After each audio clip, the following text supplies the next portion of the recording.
Torna la zona rossa in stazione a Padova, tornano i controlli da parte delle forze dell'ordine. Nel primo giorno, eccoli all'opera i carabinieri che insieme alle altre forze dell'ordine hanno intensificato i pattugliamenti. Questo gruppo di ragazzi è tra i primi fermati per i controlli nell'area dello scalo ferroviario. Rispetto alla prima volta i controlli saranno intensificati anche nell'area retrostante alla stazione, quella che insiste su via Avanzo. Il sindaco Sergio Giordani ai nostri microfoni minimizzava sull'estensione dell'area. L'assessore alla sicurezza Diego Bonavina sottolinea come certi provvedimenti non debbano essere politicizzati.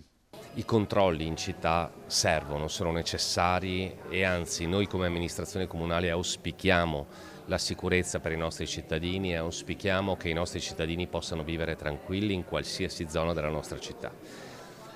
Parlare di zona rossa vuol dire parlare di politica, di sicurezza e a me non piace. A me non piace perché la sicurezza è propria dei cittadini, di tutti i cittadini, e quindi quando si parla di qualcosa di politico vuol dire che stiamo sbagliando approccio. L'assessore Bonavina sottolinea che la stazione è l'unica area della città in cui i controlli possono funzionare. Se, e l'avevamo capito con le parole del ministro Piantedosi di qualche giorno fa, a Padova, come è successo, deve proseguire questa sperimentazione, credo che la zona e l'unica zona dove si possa fare questa sperimentazione sia la zona della stazione, perché la stazione è tipicamente il posto in cui in tutte le città d'Italia si creano più difficoltà.